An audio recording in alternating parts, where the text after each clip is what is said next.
Millions of despairing men, women, and little children, victims of a system that makes men torture and imprison innocent people. You cannot shake hands with a clenched fist. Produced by a nuclear exchange would be carried by wind and water and soil and seed to the far corners of the kingdom of God, the kingdom of heaven. It's one small step for man, one giant leap for mankind. We're not saying that planet Earth is coming to an end. We're saying that planet Earth is about to be refurbished, spaded under, and have another chance to serve as a garden for another civilization. Most of the people in here are just your reflections. They're your mistakes. 1776 will commence again if you try to take our firearms. 1 million of the planet's 8 million species are threatened. You are what you repeatedly do. Therefore, excellence ought to be a habit, not an act. Your lives and the credibility of the United Nations is at stake. Epstein didn't kill himself. The reason this is such an interesting time is not only because we're on the threshold of the end of this civilization. They're trying to take you out with bullshit. The experience of the past 2 years has proven beyond doubt that no nation can appease the Nazis. To those who can hear me, I say, do not despair. The misery that is now upon us is but the passing of greed, the bitterness of men who fear the way of human progress. The hate of men will pass, and dictators die, and the power they took from the people will return to the people. And so long as men die, liberty will never perish. In the language of the U.S. Department of Defense, these are unidentified aerial phenomena. Roswell's a very interesting place with a lot of people that would like to know what's going on. There is very compelling evidence that we may not be alone. This is the Garden of Doom. Welcome everyone into Garden of Doom, and this week we are being visited by Kevin Randall, who is from the fine corps of authors from the Flying Disc Press, a referral from Philip Mantle, so we thank him again. He is a researcher and an author. More to the point, he's a retired Army serviceman. He's a retired lieutenant colonel. He was a helicopter pilot. He was also an intelligence officer in Iraq in 2003. So a lot of bona fides there. And he's been researching and studying UFOs for about 5 decades. And he has a prior book, and he's got a book that's coming out shortly. So we're really pleased to have you on the show. Welcome to this Garden of Doom, and thank you for your service. Well, thank you, and I'm glad to be here. I haven't visited here before, I don't believe. No, you haven't. We had a couple of false starts before. But better late than never. And actually, I think the timing is great because there's been so many disclosures lately in hearings on Congress and in Mexico and in the UK and here, there, and everywhere. And, they've got the little ET man there in Mexico, which is, it appears maybe it was some sort of stolen mummy that was liberally replaced bones in the wrong places, and sort of a black eye for ufology, I suppose. But there's also that shouldn't overshadow all of the interesting stuff. But let's start with you. Just tell us a little bit about yourself. Well, it's really not a whole lot of, I think, interest in me. I started looking at UFOs in the 1950s when I was just a little kid, and the interest is carried on from then. I helped put myself through college with what I called the Saga Scholarship. Saga was a magazine in the 1970s, and they had a publication called UFO Report, and I would write an article for them, and the pay would almost pay my tuition for the semester. So I kind of engineered my own scholarship in that way. I've worked with Coral and Jim Lorenzen at APRO and investigated UFOs all over the country, literally all over the world, because every time I was deployed someplace, I would take a look around and see what was going on. I've got involved with the Roswell case in late 1988, and Don Schmidt and I made our first trip to Roswell in February of 1989. We thought we would find a weather balloon, or an explanation, and it looked at the beginning of the investigation that that's exactly what would happen. And then we met Bill Brazel, the son of the man who found it, and it turned everything around, and from that point the whole thing exploded from there. I've probably talked to 500 500 or 600 people in connection with this, people who were there at the time, family members who remember what other family members had said, looking for documentation. So we've done a lot of work looking for Roswell, but I've also expanded my investigation to other areas of the UFO phenomenon. Very interested in the Level Land case. I did a book for Philip Mantle at Flying Disc Press cleverly called Level Land, which I think is another very important sighting that hasn't really gotten the interest and the investigation that it deserved. This was in November of 1957, some 10 years after Roswell. So, I've done an awful lot of work in various locations in the UFO arena. That's fantastic. Longtime listeners of this show are familiar with the name Don Schmitt because he worked with Tom Carey, who was on the show, who did a lot of research into Roswell as well. And I don't want to short shrift Roswell. If you want to talk about Roswell at all, it seems to be something that people are never tired of.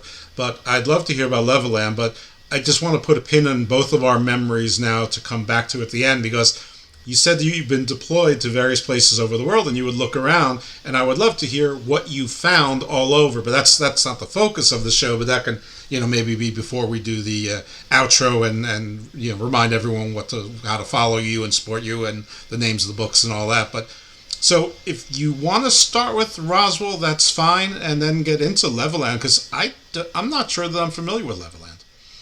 Well, I think if your listeners are familiar with Roswell, and you've had Tom Carey on the show, you have Don Schmitt on the show, I don't think there's anything that I know that they don't know. We've all worked together periodically on the case. I started out with Don Schmitt, and then some of the my military got in the way of that, given the situations that were going on. Like I said, I deployed to Iraq in 2003, so it took me out of the UFO picture for at least a year. So we can skip over Roswell, because we really don't. I don't know of anything that I've learned other than I have talked to a number of people such as Edwin Easley, who was the provost marshal in Roswell in 1947, and I think I'm the only one who talked to him. I know Don and Tom are aware of this, but Easley basically told me he would have been responsible for security around the crash site. He was the provost marshal, chief of police.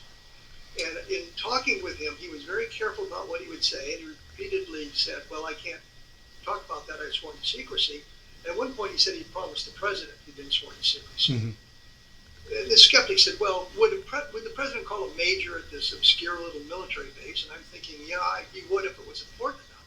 But I always thought it was President Truman's representatives that he talked to. And we just learned that there was a letter from the Secret Service to Easley thanking him for all his help in 1947. So that kind of corroborates a little bit what Easley had been saying and his involvement. And what was important, at one point I asked Easley, I said, are we following the right path? He said, what do you mean? And I said, well, we think it's extraterrestrial. He said, well, let me put it this way, it's not the wrong path. So here we have another high-ranking officer, Roswell, in 1947, confirming basically the story of an alien spaceship crash. Right. And I think every member of Colonel Blanchard's staff we were able to communicate with a single exception, suggest it was real. It was something extraterrestrial. Don and I done a book called The Truth About the UFO Crash at Roswell. And on the flyleaf of the paperback version, there's a blurb called Damage Control. It lists what had happened, how they tried to cover the thing up. And Patrick Saunders, who was the base adjutant at the time, 1947, wrote on the cover sheet, on that fly sheet, this is the truth, and I never said anything to anybody, and he signed his name Pat. Well, here is the adjutant of the base confirming what's on that page, and possibly confirming what's in the book, suggesting it's all real, that we've got the story correct. So the point simply is, and I think Don Schmitt and Tom Carey in their book also published a photograph of that fly sheet. So the real point is, every member of Colonel Blanchard's staff we were able to talk to, with the exception of a guy named Barrowclaw, said that the thing was alien, that was extraterrestrial. That included Jesse Marcel, Thomas DuBose, who was actually at 8th Air Force headquarters as the Chief of Staff of the 8th Air Force. We just looked at all of those people, and that's what we've learned about Roswell. So we really don't need to go into that.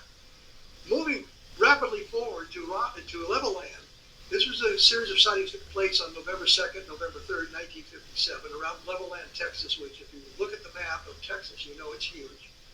But if you're looking for Levelland, just look at Lubbock and go a little bit to the west, and there's Levelland. It's not that far from Lubbock.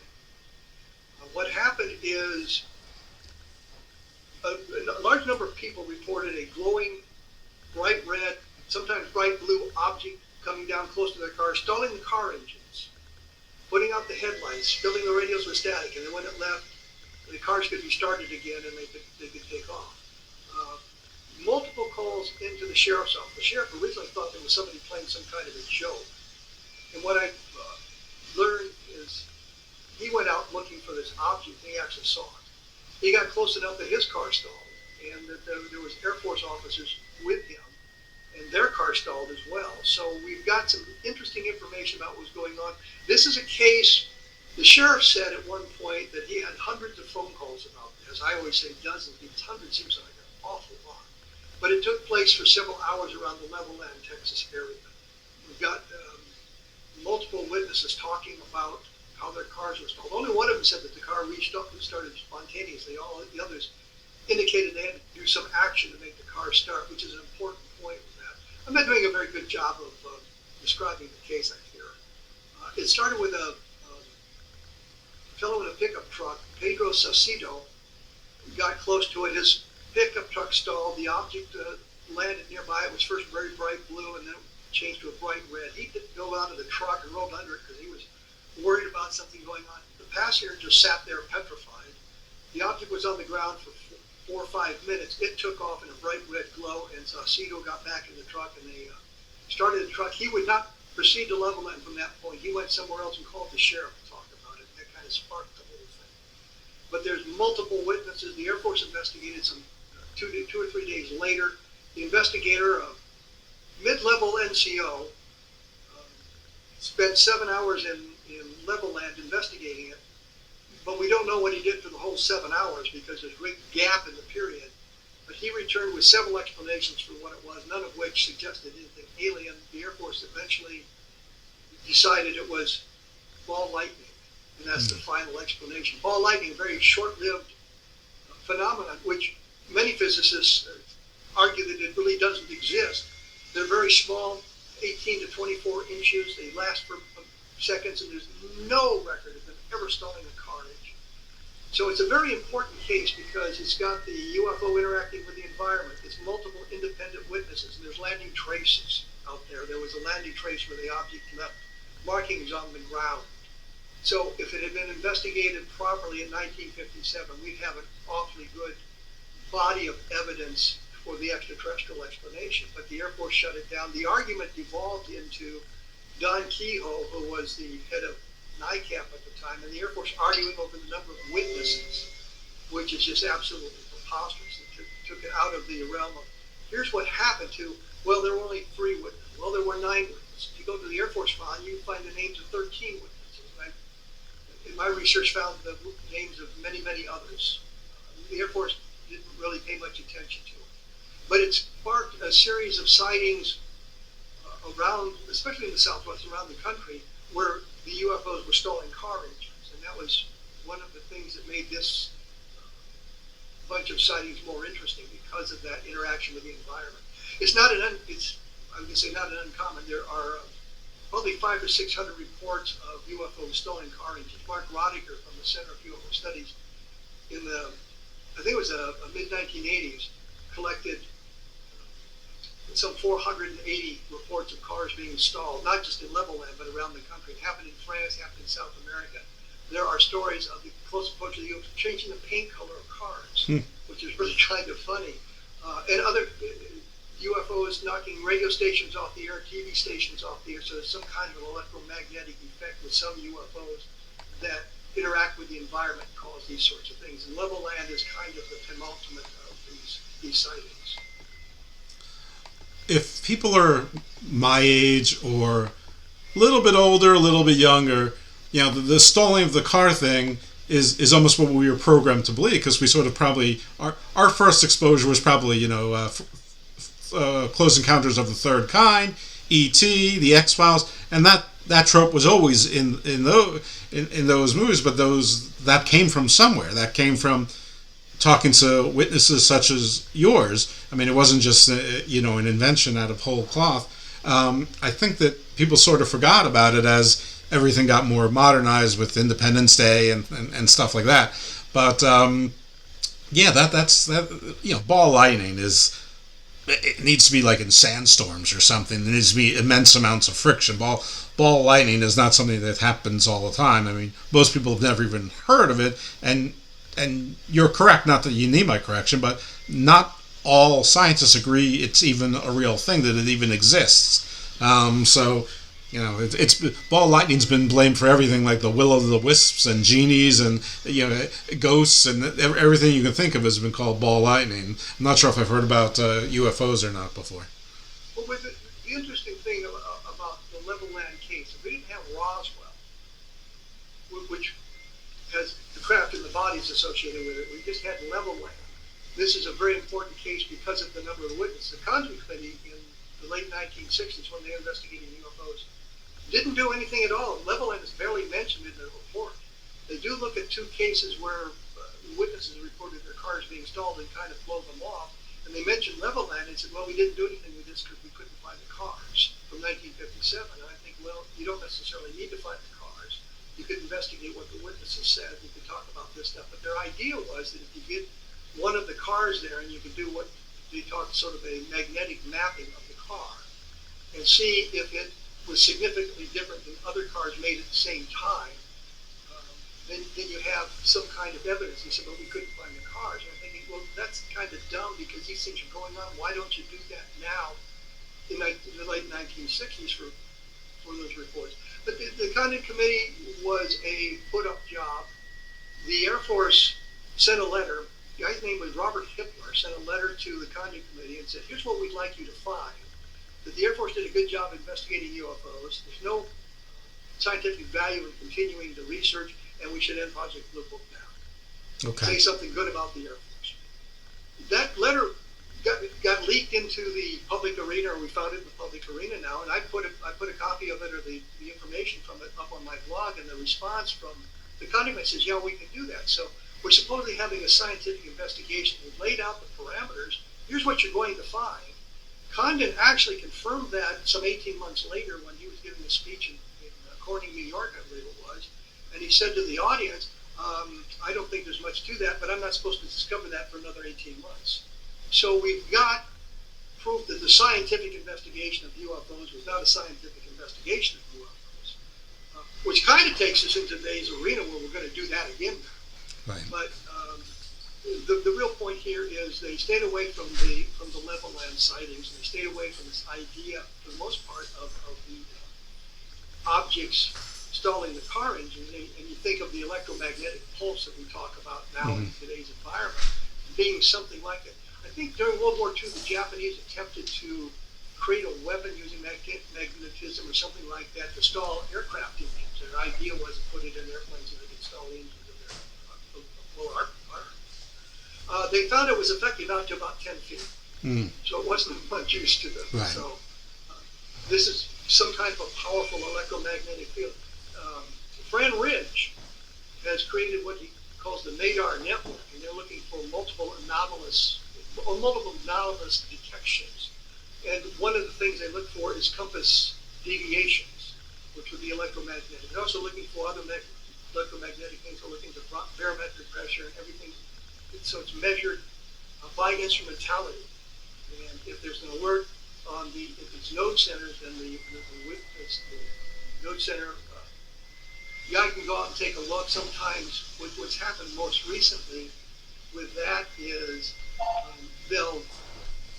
they give a list of sightings and they go back and attempt to match up UFO sightings in the area to see if there's something there that would kind of corroborate that. So you can have eyewitness testimony, you have instrumentality involved. And I suggested, it was of no value because she already thought of it herself, was that if the node centers had cameras and they had a number of people that could call, there's an alert at the node center, you go and see the object and they take photographs from multiple locations, and you've got some very valuable evidence. You've got it recorded on the instrument, you've got the eyewitness testimony, you've got the photographs. And it's going to be very hard to debunk those sorts of sightings. Was there any commonality in the description of the craft? I think the description of craft and level land changed a little bit, but I think it's more a matter of perspective, where the craft set down and what angle the witness saw it at. They described it as cigar-shaped or sort of roundish, but mostly egg-shaped. But driving country roads and you would see the big propane tanks on farms. Mm-hmm. You look at it from straight on, you've got a cigar shape. You look at it from an angle, it looks sort of egg-shaped. You look at it from the end and it's round. So I think it's a matter of perspective on why there's a difference, a minor difference, in the descriptions of the object. But normally it was bright red. The sheriff, and I always hated his name, Ware Clem. Can't have a more useless name for UFOs. But he was the sheriff of Hockley County, Levelland being in Hockley County. He, after getting so many calls, deciding there was something going on, he went out to look for it. He was in his car with the deputy sheriff. Behind him was a car with the Texas Department of Public Safety, which I think is the state police. And behind that car was a car with Air Force officers. And I found reference to that car. I never found the officers in it. The next day after the sighting, well, let me back up. Clement said originally in the newspapers he saw an object that was, he called it football-shaped or oval-shaped. Then the Air Force NCO showed up, and it became a red streak in the distance. And then later on, he was interviewed by Don Berliner some 10, 12 years later, and the object went back to the oval-shaped object. So he got much closer than the Air Force reported on. But what's important here is the next day, and it was Don Burlinson. Yeah, there's a lot of Dons in this story. Don Burlinson interviewed the mechanic for the sheriff's office and said the day after the sighting, the sheriff brought his car in and had it looked out to see if there was anything mechanically wrong with it. The only reason he would have done that is he got close enough to the object and installed his car. And he installed his car, installed the Texas Department of Public Safety car, and the car with the Air Force officers. So Air Force officers involved, they got close enough to the car stone. And you find almost no reference to that. And I think in the book Levelland is the first place that has ever been reported. You know, along with the documentation to support that. But like I said, I haven't been able to find that. Skeptics had said, well, you know, some of the witnesses cited, we can't find them, we don't know where they are. And I asked the skeptic, well, where'd you get the information? He gave me the name of the guy, and I went to the guy.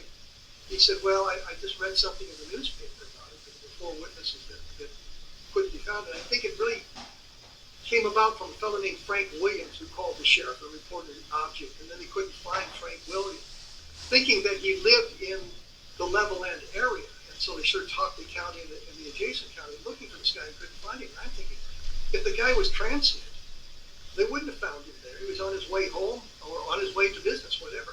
And there's another witness who was driving through Levelland to his home in the Dallas-Fort Worth area. And he reported in the next day what he had seen. So we knew there were transients going through the area at the time. So the fact they couldn't find Frank Williams doesn't mean anything other than he probably didn't live in either Hockley County or the adjacent county. Right, and Frank Williams is not exactly an uncommon name, so... You know, there is that, too. Yeah. If you didn't track him down right away, there'd be a whole lot of Frank Williamses to look into. So, okay, so Levelland was about 10 years after Roswell. And then what was the next major event that you looked into? Well, there's a lot of them. There's the Socorro sighting from 1964. I cleverly did a book called, it's now called Encounter in the Desert, about the Socorro sighting with Lonnie Zamora. And what got me started on that, I was interviewing a couple of guys who researched it, Ben Moss and Tony Angiola, about this. And one of them said to me that a number of people had called into the police station reporting the UFO prior to Lonnie Zamora calling in about the UFO. And I asked him 2 or 3 times, is it in the police record? Do you have any police records? And he never answered the question. So that got me started looking for information, and I went through the Air Force file, and there's a guy named Captain Holder, I think it's Richard Holder, who was stationed at White Sands. And White Sands is a huge testing area in New Mexico around Alamogordo. And Holder was stationed up at the northern end near Socorro. So he and an FBI agent that very night went in and was talking to Zamora about what he had seen. And Holder did about a half-page report that was sent on to the Pentagon. And in that report, Holder says that 3 people had called into the Sheriff's Department. So we have documentation from that time, and I don't know why Ben Moss didn't mention that. But that got me started, so I was looking for more information about that, and the book expanded into a look at that whole 1964 Socorro landing case. But I've done other stuff. I looked at the Project Blue Book files, and I have a complete set of the Project Blue Book files, and I think a lot of people do now. Wow. Originally it was on microfilm. I've now got it on a 1 terabyte hard drive that I can carry in my pocket. I can carry the entire Project Blue Book files around in my pocket, which is just find to be incredible. There's an awful lot of good stuff in there if you search through it and look for it. What was the description of the vessel in the 1964 case? Was the craft similar? Was it that sort of that egg to cigar shape kind of? Well, he talked a little bit about an egg shape, but in the drawings, that were made at the time, it doesn't look all that egg shaped. Zamora talked to a fellow whose name escapes me at the moment, right after the sighting, and so the fellow drew the object as Zamora saw it, including the symbol on the craft in 1964. But it was more of I looked at it as more as an oblong-shaped object, not really kind of cigar-shaped, sort of oblong-shaped before landing. There were landing traces left behind, by the way. So there was that sort of thing going on. And we always kind of looked at it as being a case of single witness, Lonnie Zamora, the police officer who saw the thing. Well, it turned out there were actual, like I said, the people who called the police as the thing flew over. What I do not understand in 1964, since they knew that, and they knew the flight path of the object, and Socorro wasn't that large, that they didn't go knock on doors to see if they could find those people and gather that information. They just never bothered to do that.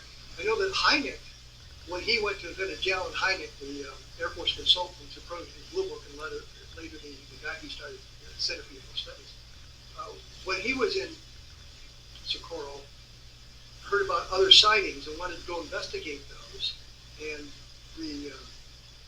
I guess it was Hector Quintanilla at Project Blue Book said, no, you've done your stuff, you come home now, don't do that. So he left without completing the investigation as it could have been done. There were other private investigators there, private UFO investigators there, who gathered some of this information, and they let it fall through the cracks as well. So that's all explored in the book. It's called Encounter in the Desert, but it's a kind of a history of the 1964 sighting in Socorro on April 24th and the days around that. Just out of curiosity, what was the symbol on the vessel that he described?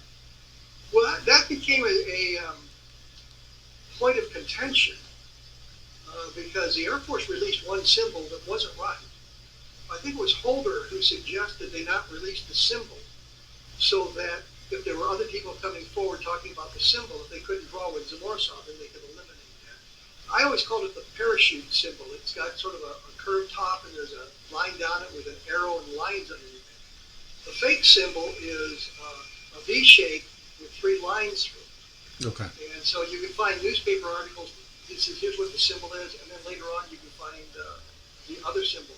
When Zamora had the drawing made, what he drew on it was the umbrella symbol. And right after the sighting, after the craft took off, he had a scrap of paper and he drew that symbol on it. And that's in the Project Blue Book files. So, there's a big controversy. I discussed all of that in the book as well. I discussed some of it on my blog. So that information out because that was kind of an interesting aspect of that case. Has anyone ever tried to compare that symbol to like a hieroglyph or a cuneiform symbol or anything in any ancient or maybe not so ancient language? No. Absolutely. Yeah. I think Hynek did some research on it. Others have done it. They found one symbol for, and again, that's in the Blue Book files as well. I had in the book one symbol that didn't really look that much like it, but it had the arrow shape in it, and kind of a curve in it somewhere, but it wasn't really the same. Wasn't really the same at all. So yeah, research has been done looking for that symbol, and they really haven't come up with anything, which may or may not be significant. No. I mean, it would be significant if there was a direct match. Maybe it'd be interesting, yes. but not a direct match now. I mean, if you're reaching. The problem now is the symbols have all been pretty well publicized. Right. In 1964, it would have been really wonderful, or 65, but now that the symbols have been well publicized, you can say, well, it's contamination. That's true. All right, so moving on from Sakura, where would our next stop be on points of interest? Things that I haven't done books on, but I have mentioned it. Well, the Coin helicopter case from 1973, the Hicks and Parker abduction. The book that is just coming out, I think it's October 1st, it's cleverly called 1973. Okay. And the reason I started that book was I had been interviewing Calvin Parker, one of the guys who was abducted. Is this Pascagoula? Pascagoula, Mississippi. Okay. And one of the things that he had said was that there were witnesses to the abduction, actual witnesses. And he mentioned a couple of them, that they were all from the last 4 or 5 years. And I'm thinking, I don't care, because this is a well-publicized sighting. It turns out, Hickson and Parker, they claimed to have been abducted while they were fishing, taken on board the craft, examined, and taken back to their fishing place. And then they went in and talked to the sheriff, and they eventually ended up at Keesler Air Force Base, because they wondered if there was any radiation. They had been irradiated. So the Air Force interrogated them, which is interesting because 1973, the Air Force saying we don't investigate UFO sightings anymore. Well, here they were investigating UFO sightings. Right.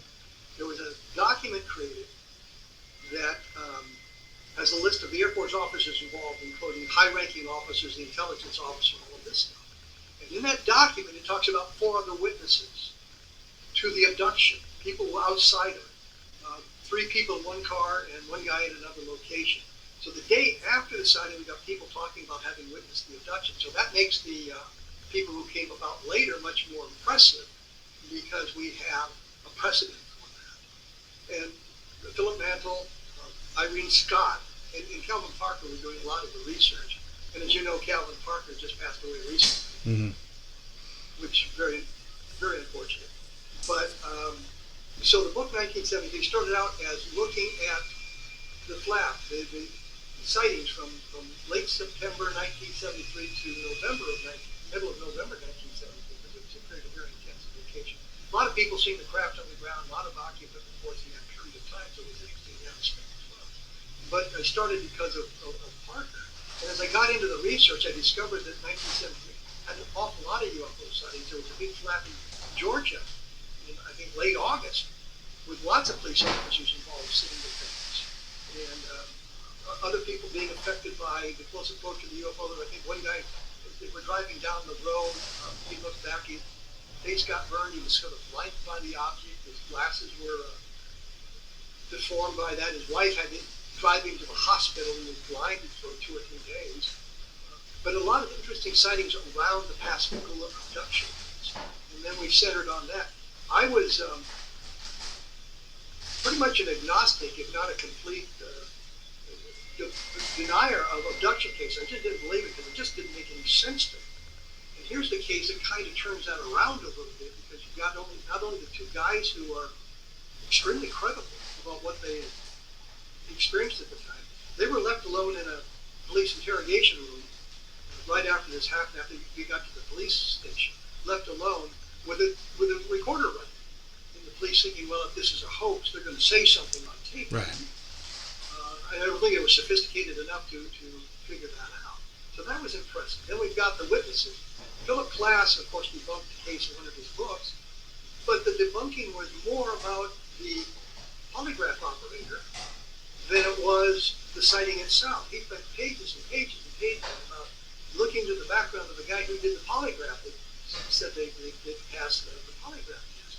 Very little about the actual abduction. One of the things he did say, which I thought was interesting, was that there was a major highway going by, not that far from it, there's a bridge across the Pascagoula River, and you should be able to see the site, the abduction site from the river, and nobody has come forward with a story from driving on that bridge and seeing something going on down there, which turned out not to be true. And that information has been available to class when they wrote the book, hadn't bothered to research it.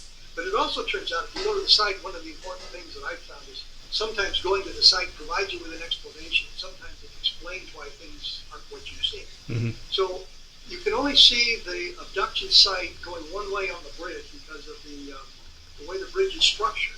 And going the other way, you have to kind of look back over your shoulder to see that because of where the vegetation and everything was. So class say, well, there was all these cars traveling up and down this highway and they didn't see anything. And it turns out you really couldn't see anything from there. And we did find, I should say we found, but there are 4 witnesses from one of the cars traveling on the highway who did see something on that day. So class's debunking of the case just doesn't really work. And the thing that really bugged me about that was not that he was looking at what Parker had said or Hickson had said or any of that stuff.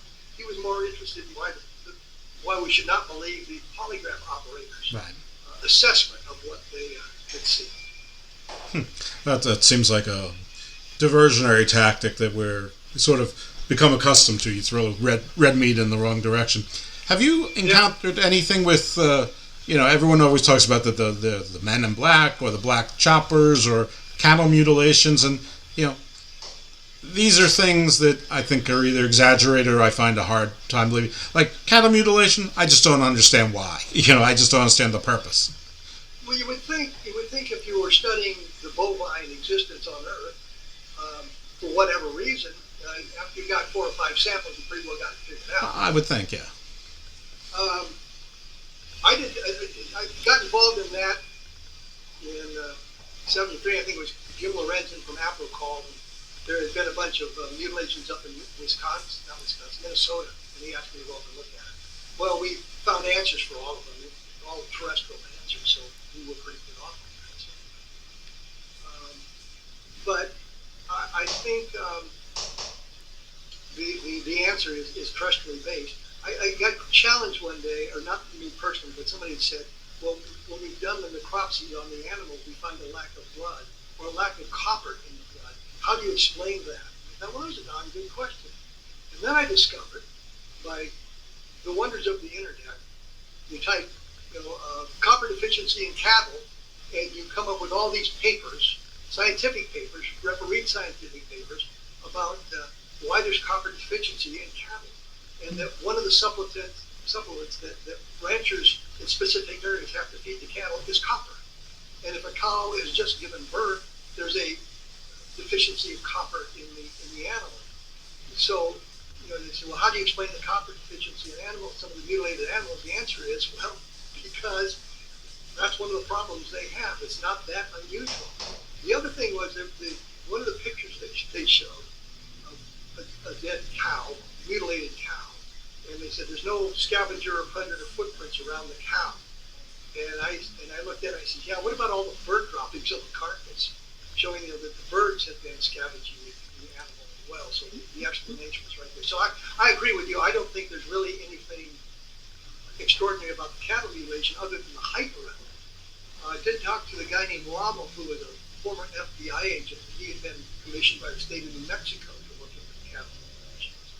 And he was unable to find anything extraordinary. And he said, during my investigation, there was never really a fresh mutilation that I could go to. And then once my investigation ended, well, then they started cropping up again. So that's kind of an interesting observation. He sent me a copy of his report, which I found enlightening. I think back in that time frame, one of the mutologists, as they called themselves, said that there had been 10,000 cattle mutilations. That's an awful lot. It sure is. But then Tucker Carlson on his show did something about cattle mutilations. And he said there's been 10,000 cattle mutilations. And I said, well, then there hasn't been one since 1973, apparently. The number is still 10,000. And talking to the guy who came up with the number, he said that was just an estimate he made based on some of the research he'd done. It wasn't an actual number. He just estimated how many there were. I think In Arkansas, they found a recently dead cow, and they staked it out for like 48 hours and watched what happened. And the mutilations that you saw in the cattle mutilations are the kinds of things that the scavengers went through. They talked about how the eyes might be missing and the soft tissues and that sort of thing. Right. They saw that's where the predators attacked. Right, the vultures and the ravens and the hawks. Absolutely.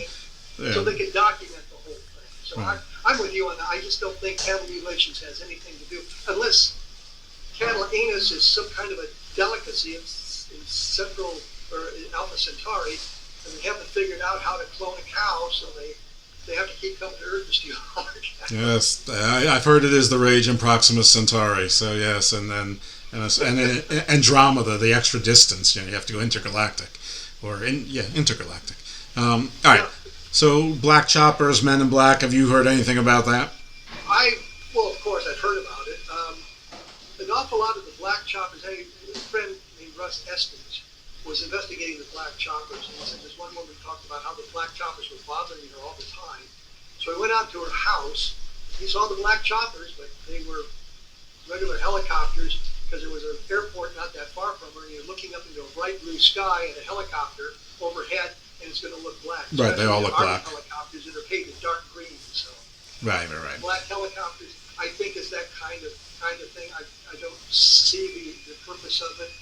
George Knapp, I think, did a story that may involve black helicopters when he was investigating a crash in southern Nevada, which turned out to be apparently a government experiment. And again, there's something on my blog about that, and I talked to George Knapp about that.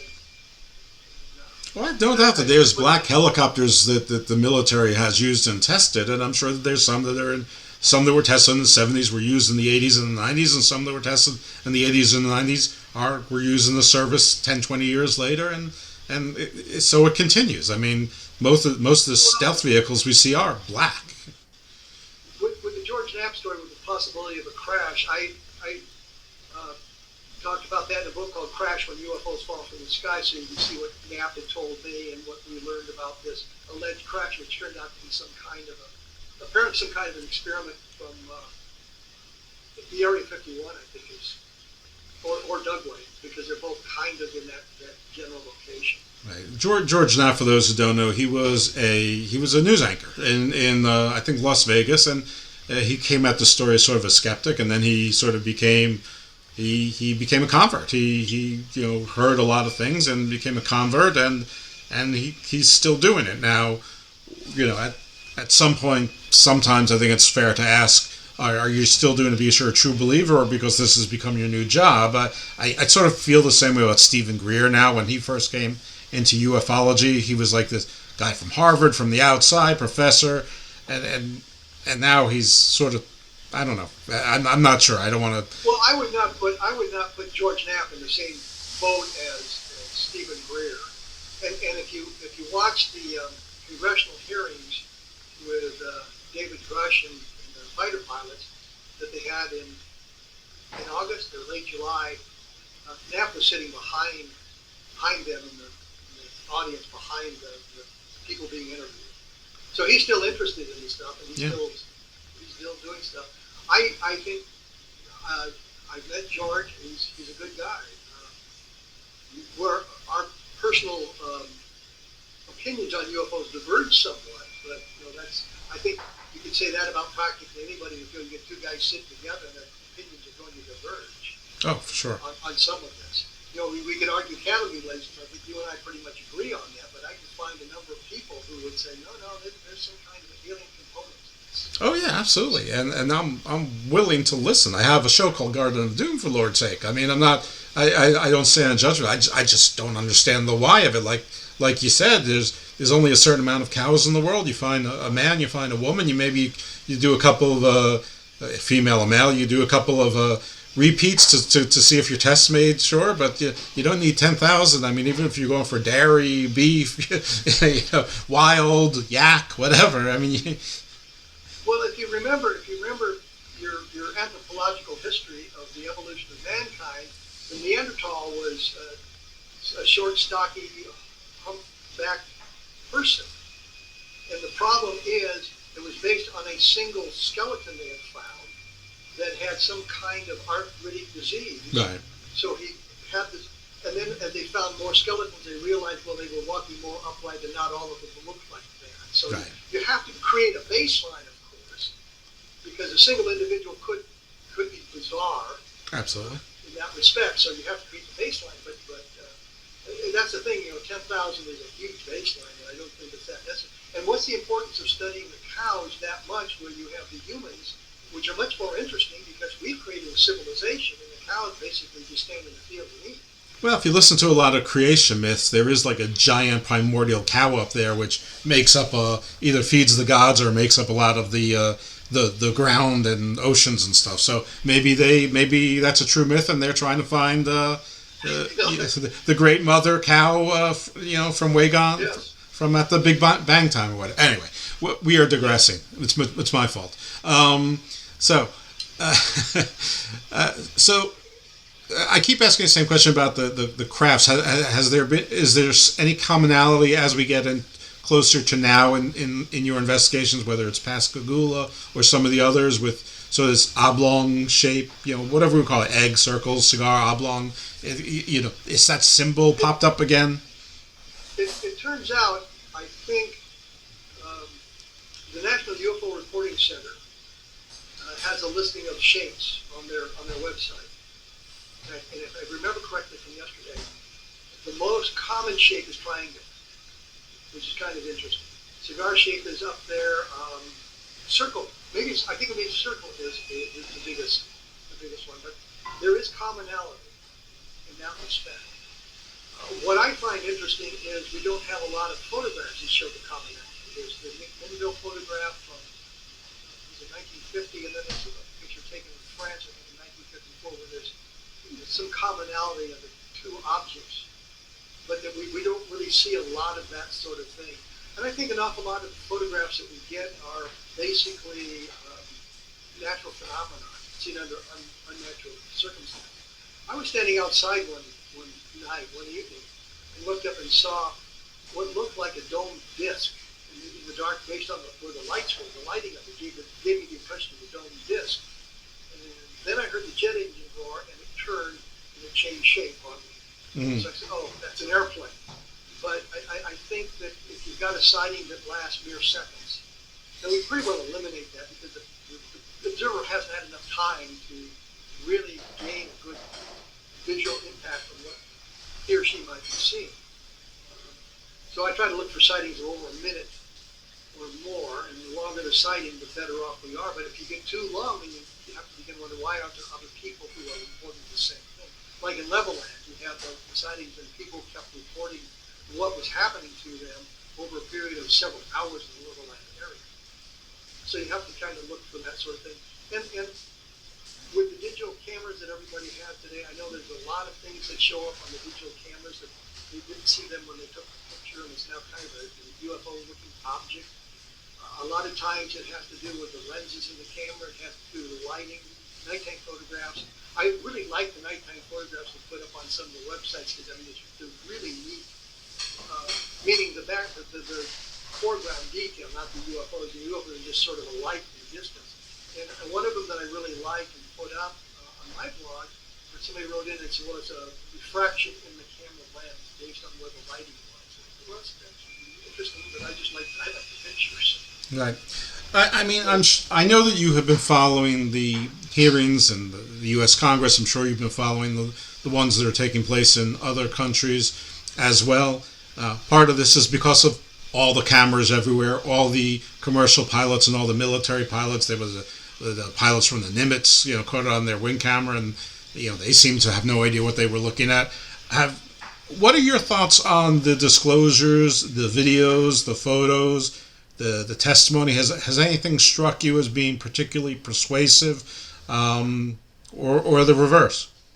Okay, the Colonel's back with us, and we had left off where I was asking about the testimony and the visual evidence that have been, sort of all over the news and all over the world lately.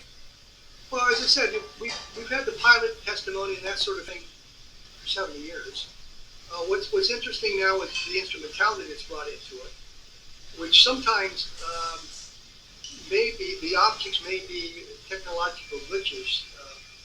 The Navy put out a video of a pyramid-shaped object at one point, and you go onto YouTube, and there was a guy who put his cell phone camera up to night vision goggles and got that same kind of artifact. So it suggested some kind of an electronic artifact generated by the combination of the instruments being used.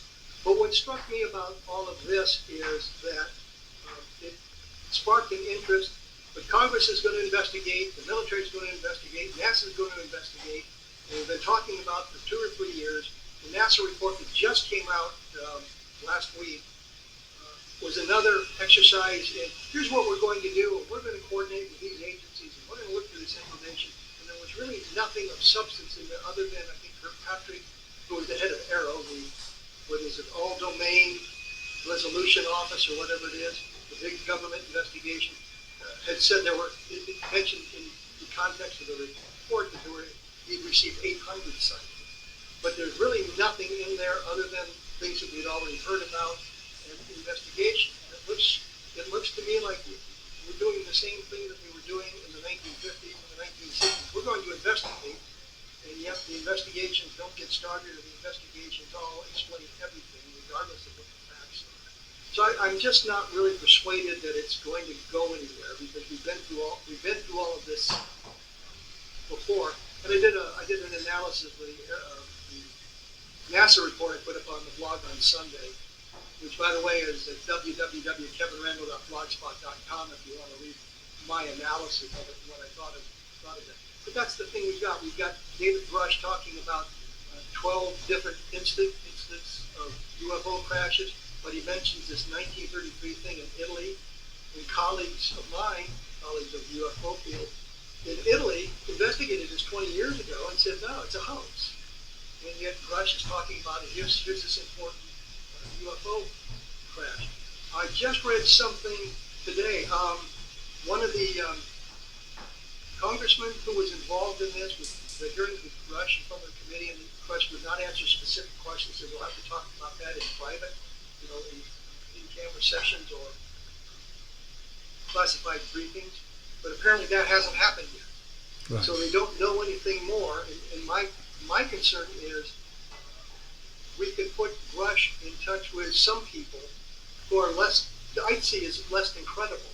So I think some of the information that he's gotten about the UFO crashes and the recoveries and all of that may be some of this information coming from these people who are not as credible as they could be.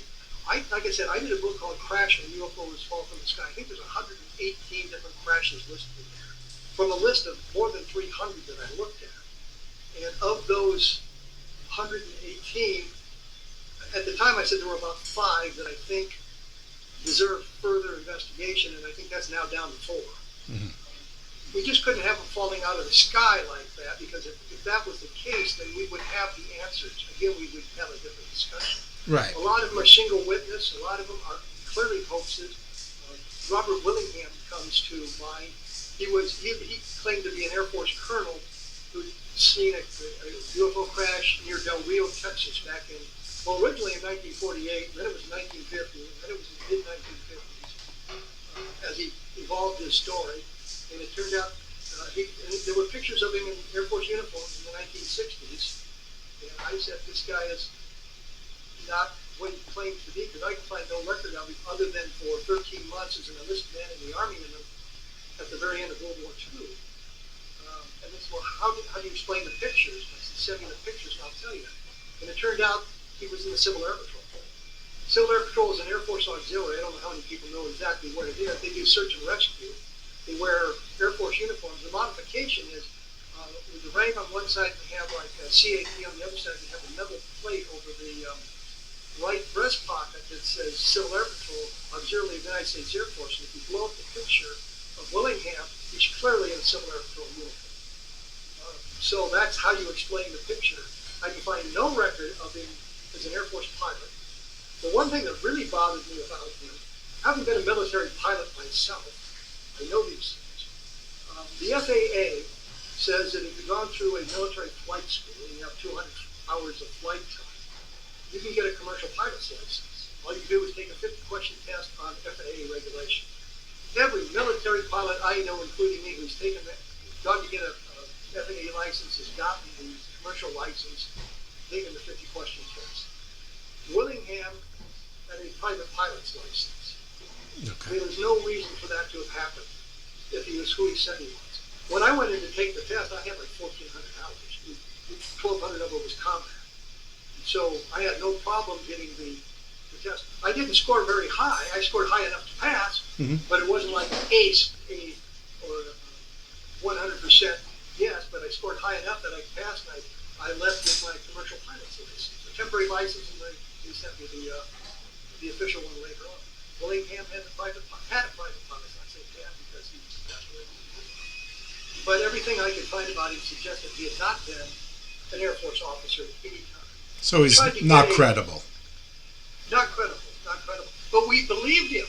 I did a book, History of UFO Crashes we did in 1990, before I did Crash. And he's in the book because he signed an affidavit telling the story, and he said he was a colonel in the Air Force, and we all believed him.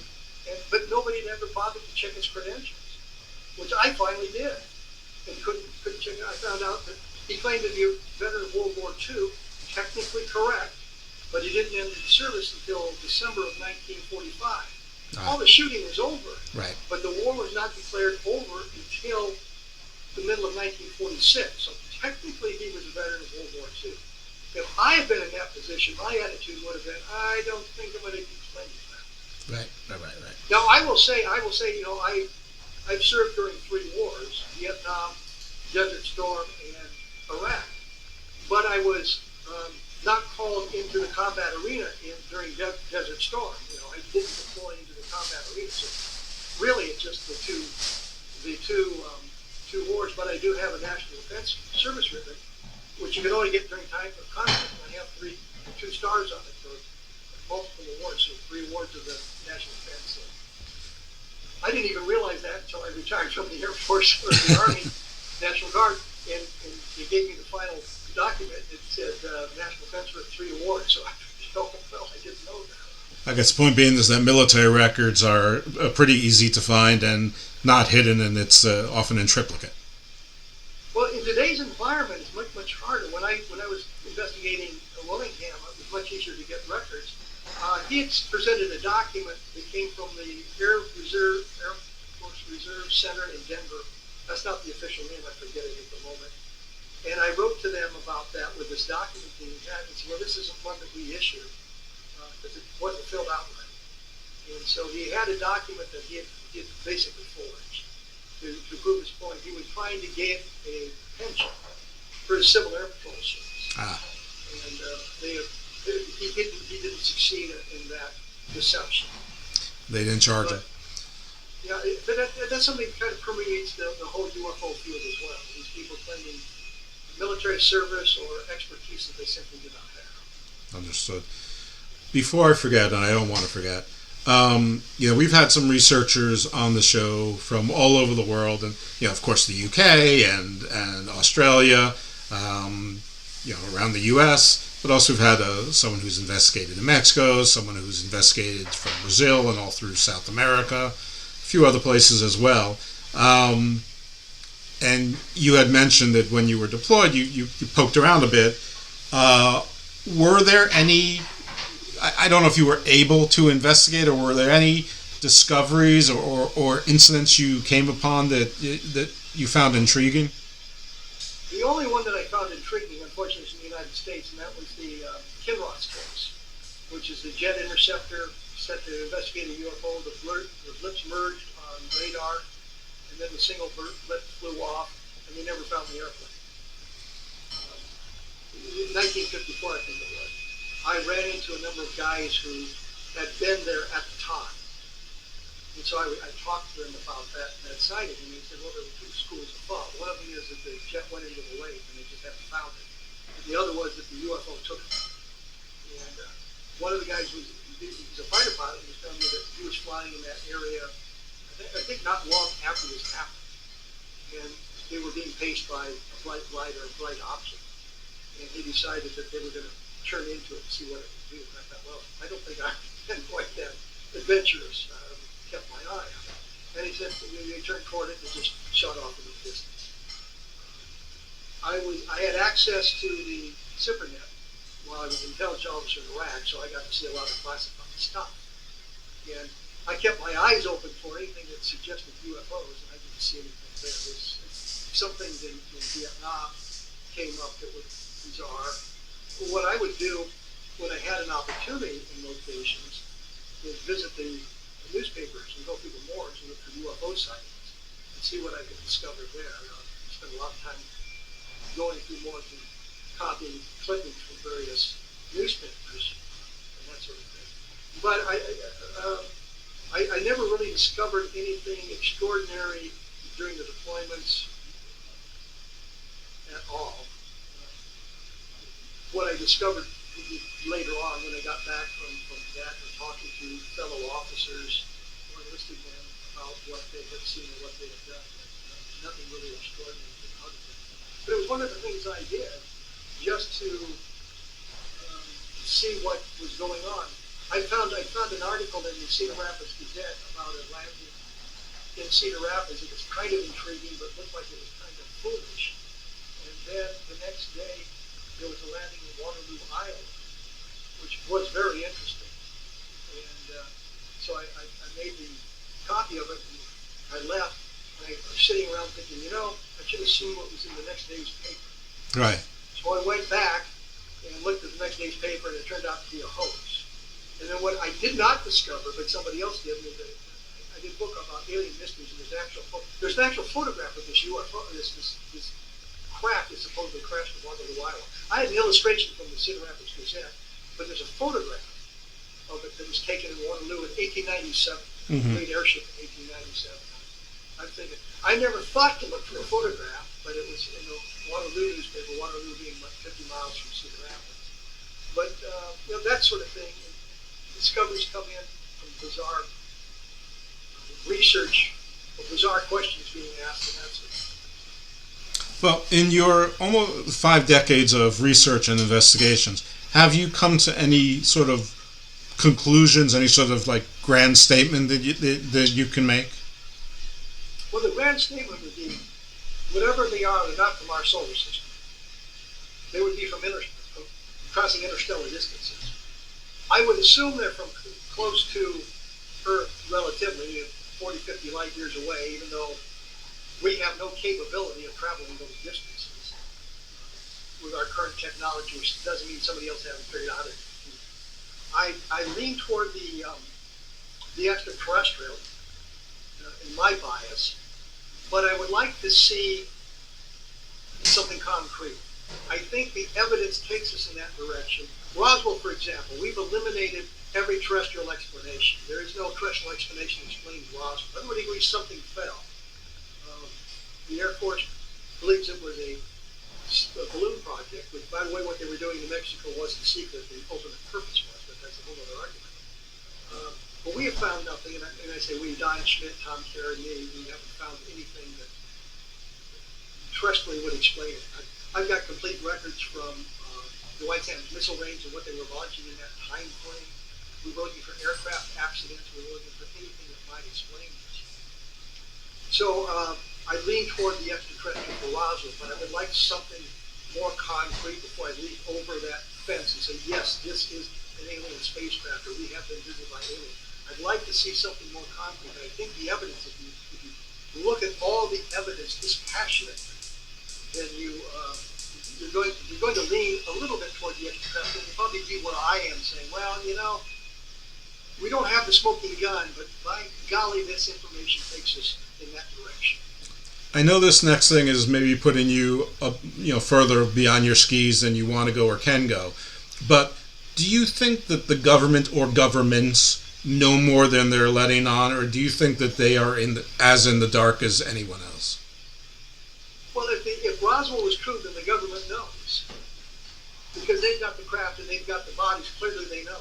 Well, that's true. And I think that's where we are. That they know, and they're keeping this secret for some reason. I think in 1947, for example, it made sense because we didn't want to let our competitors in the world know that we now had access to this technology. That technology. I don't think we figured it out yet. what we had access to. I think the government does know. The government does know more. And you see some of this in the everything that's going on now, how they keep deflecting the investigations going on. Like I said, we're years down the road now from 2017, and we don't know any more today than we did then. That information you can't believe. There's some very compelling evidence and compelling eyewitness testimony. There's compelling cases where we have multiple chains of evidence, where we got witnesses, we got photographs, we got radar tracks, we got all this compelling evidence, and yet we've seen how the government has treated that. I mentioned again the Condon Committee, where they said, "Here's what we want you to find," and the scientific investigation says, "Hey, what do you know? We found exactly what you want." Right. And you look at that case. There was one case in there, and it just cracks me up, where they said that the phenomenon was a natural phenomenon, so rare it had never been seen before or since. And I'm thinking, this would be something that you might want to explore scientifically. If it's a natural phenomenon, you'd like to understand what's going on. Or at least biblically. Biblically. Yeah, well, there you go. But the other thing is, I think it's like 25 or 30% of the sightings investigated by Condon have no real conclusion. The Air Force says, well, we looked at 12,000 some sightings, and 701 of them are unidentified, which is not a very significant number. But if you go through the Project Blue Book files, you find, and this is my estimate based on just a survey of a number of different index pages, that some 4,000 of the cases are labeled as insufficient data for scientific analysis. Well, that's no solution. That just means we didn't find any, we don't have enough information. And you go through some of the cases, there's everything you need to do a scientific analysis. In fact, I found one where the guy sat down with the Air Force officer, they had a long conversation, they filled out all those stupid forms, and it came back as insufficient data. And he went, what's insufficient? What more information do you need to investigate this case? I gave you everything. If there's a question you need answered, let me know. And they moved the case from insufficient data to unidentified. Right. So we can see how all of that worked back when they were doing their investigation. The scientific investigation wasn't all that scientific. They claim they stopped investigating. The Air Force stopped investigating in 1969. We can find evidence that they investigated beyond that. There was Project Moon Dust, which had a UFO component. It was compromised in 1985, and then they changed the name from Moon Dust. They didn't say they closed the investigation. When FOIA requests were made about Moon Dust, they said, well, the name has been changed and it's properly classified. So even the name of the place is classified. So we know there's an investigation. So when they start talking about, well, we began investigating again in 2004, that's not true. They've been investigating all along. Well, I gather from what you said that when you said you don't think that we figured out the technology, that you don't buy into that whole, Valiant Thor thing made a deal with the Eisenhower administration about we'll give you technology in exchange for you can, do what you will with X number of citizens per year. No, I do not. And the reason is if you look at the history of some of the technology, we could trace its development. It's not like it appeared suddenly from some kind of inspiration. You can see the experiments that led to that particular discovery. You can see that it predates, some of the technology predates the retrieval from the crashes and that sort of thing. You look at for example, the history of the light bulb. The first incandescent circuit was created in 1806. Mm-hmm. It was impractical because they didn't have the technology for the necessary vacuums and that sort of thing. It wasn't until 1860, some 56, 57 years later, that a guy named Swan and a guy named Edison came up with the technology to create the vacuum, or had the technology to create the vacuum, and figured out the filament. Swan's filament was platinum, which worked really well, but was prohibitively expensive. Right. And Edison came up with something that had a carbon filament and lasted long enough. It lasted about 1,200 hours before it burned out. And a guy named Lattimore came along later on and expanded that to like 1,800 hours or something, with improvements to it. But you look at the history of the creation of the light bulb. It wasn't something that just appeared suddenly in the 1860s. The technology had to exist for it to be created. And you look at a lot of the stuff they point to and saying, well, this came out of recovered alien technology. You go back and you look at the history of the inventions and you see, well, this technology, the precursors of that stuff experimentally, so it wasn't really thing. The only thing I could think of that possibly we could figure out was the composites that we use, the carbon composites, and the layering of it to make very lightweight but very strong structures for the aircraft. And that's my speculation, pure and simple. Right? Well, sure. But you're here. I've always said that if you took a VCR, for those of you who don't know that, that's a video cassette recorder, which is videotape. You take one of those back, a TV and power plant, back to Merlin the Magician, which would be what did during the Dark Ages, 5 or 6 AD. You take that back and you say, here is this black ribbon, and if you know the secrets, you can get pictures and sound. But you have to understand two things that are invisible to do that: electricity and magnetism. And he didn't have the technology to do it. I think the recovered technology would be so far advanced that we haven't figured it out yet. But I would believe that we continue to look at it and see what we can learn from it. Sure, you won't give up. It's just we didn't have the guides. We didn't get the instruction manuals for bits and pieces. All right. Absolutely. Two other questions. I think they're going to be quick. One is people in the UFO community are making a pretty big deal of the change of name from UFO to UAP, and you were just talking about how changing your name to classified. I don't see what the big deal is. I don't see necessarily anything nefarious with it, but maybe I'm just a Pollyanna apologist. Do you see any issue with the change of the acronym? I do. Okay, tell me. It's a way of separating what's going on now from the UFO field. We're jettisoning the history of the UFOs. Now we're dealing with UAP. And I don't think it was a necessary change. I think it's just a way of overlooking the history and separating the history from it. Because if you look back at the history, you're going to find things they don't want to find. Okay, fair enough. And then one last thing. In certain corner segments, and they're pretty loud and large, they sort of point to NASA as being the bad guys here. I would think it would be more like the Department of Defense or the intelligence community. Who would you say would be? I mean, obviously we're talking about the United States domestically. I mean, we can't speak for any other countries, or really, I can't opine. Maybe you can. But who would you say is hoarding the technology or keeping the secrets in our government, if anyone? I would guess it's the DoD, Department of Defense. I'm a little disappointed in the NASA report, simply because it was just more of what we're going to do and how we're going to investigate what agencies we're going to contact, as opposed to here's what our investigation has taken us. And we've seen that for the last several years. I'm a little bit disappointed in that. I think NASA was asked to investigate UFOs a number of times by a number of different administrations. And they didn't want to touch it with a 10-foot pole because of all the prejudice that went with it. We don't have the budget. We don't want to do that. We're doing real science here. Mm-hmm. So I think that's the deal. And NASA's now sucked into this thing as well. But I don't see anything nefarious with NASA being involved. I'm just a little bit disappointed in the report that we thought they would. Since they're dealing with space flight, that they would be on board a little bit more than other people, because if we can figure out the technology, we've suddenly expanded our ability to travel from the Earth to Mars, and unmanned craft going to planets, and that sort of thing. Now we can do interstellar exploration. So I'm a little disappointed in that. But that's just kind of my opinion. I'm still on board with NASA. Okay, very good.